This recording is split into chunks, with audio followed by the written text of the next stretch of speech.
साथियों, जय भीम, जय भारत, जय संविधान। आज आपके बीच में एक महत्वपूर्ण अपील को लेकर आया।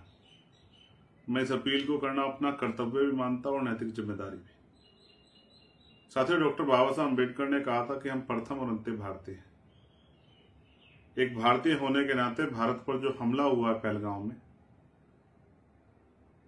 मैं उन परिवारों की पीड़ा को समझ सकता हूं जिन परिवारों ने अपनों को खोया।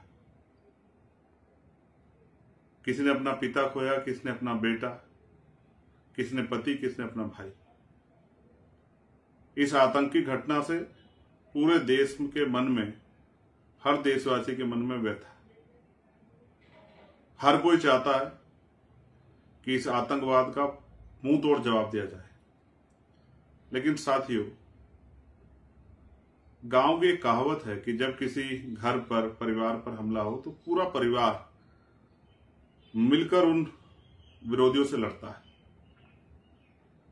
आज जब हमारे देश पर हमला हुआ है तो हमें मिलकर देश विरोधी ताकतों से लड़ना चाहिए, चाहे वो कश्मीर में बैठी हो या बाहर किसी दूसरे मुल्क में बैठी हो या फिर देश के अंदर बैठी हो। हमें उन ताकतों से लड़ना चाहिए जिन्होंने हमारे देश के साथ, उसके सम्मान के साथ, हमारे परिवार के लोगों के साथ जो इतना बड़ा हमला करने का काम किया है, हमारे खून से होली खेलने का काम किया है। लेकिन महसूस करके देखिए, मैं भी देख रहा हूं कि देश के अंदर किस तरह का माहौल है। क्या हम लोग मिलकर देश विरोधी ताकतों से, आतंकवादी ताकतों से लड़ पा रहे हैं? धर्म के आधार पर जिस तरह का माहौल बना है, हम अपने देश में अपने भाइयों के साथ लड़ रहे हैं।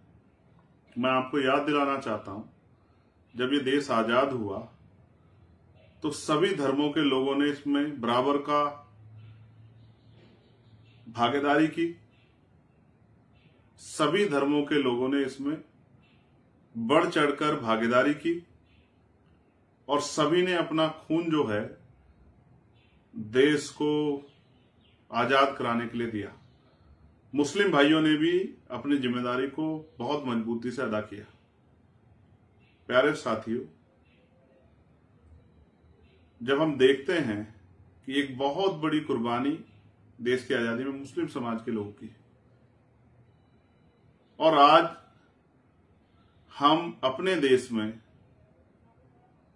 मुसलमान भाइयों के साथ जिस तरह की हिंसा में शामिल हो रहे हैं, तो मेरे मन में ये खतरा पैदा होता है कि जो दूर बैठा दुश्मन है, दूर किसी देश में या देश के अंदर ही, उसने यही सोचा होगा कि किस तरह देश के अंदर आंतरिक जो है एक युद्ध छिड़ जाए, कि देश के लोग आपस में अपने आप लड़ते रहें। दुश्मन यही तो चाहता है और हम उस दुश्मन के मंसूबों को कामयाब कर रहे हैं। तो हम उसके मोहरे, उसकी टूल किट नहीं है तो क्या है? दुश्मन यही चाहता है कि हम आपस में लड़ेंगे तो हम उनसे नहीं लड़ पाएंगे। आप ये महसूस करके देखिए, अनुभव के आधार पर कह रहा हूं। मैं मानता हूं कि गुस्सा हम लोगों में है, उनमें भी नौजवानों में देश के प्रति जो हमला हुआ है उसको लेके एक बहुत बड़ा आक्रोश और गुस्सा है।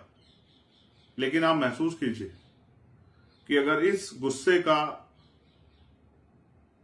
प्रकोप, इस गुस्से से हम किसी गरीब को, कमजोर को सताने का काम करेंगे, उसको नुकसान पहुंचाने का काम करेंगे, जिसका कोई दोष नहीं है इस हमले में, सिर्फ धर्म के आधार पर हम उसको चोट पहुंचाने का काम करेंगे, उसके परिवार को नुकसान करने का काम करेंगे, तो दुश्मन के द्वारा उसका ब्रेन वॉश करना कितना आसान है।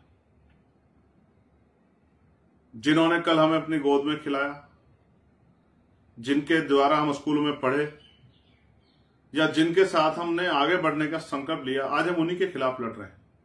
ये समझदारी या बेवकूफी? कहीं ऐसा तो नहीं जाने अनजाने में हम दुश्मन की मदद कर रहे हैं? इसलिए मैं आपसे ये अपील करता हूं कि ये वो समय है कि हमें समझदारी से एकजुट होकर देश विरोधी ताकतों से, आतंकवाद से लड़ना है।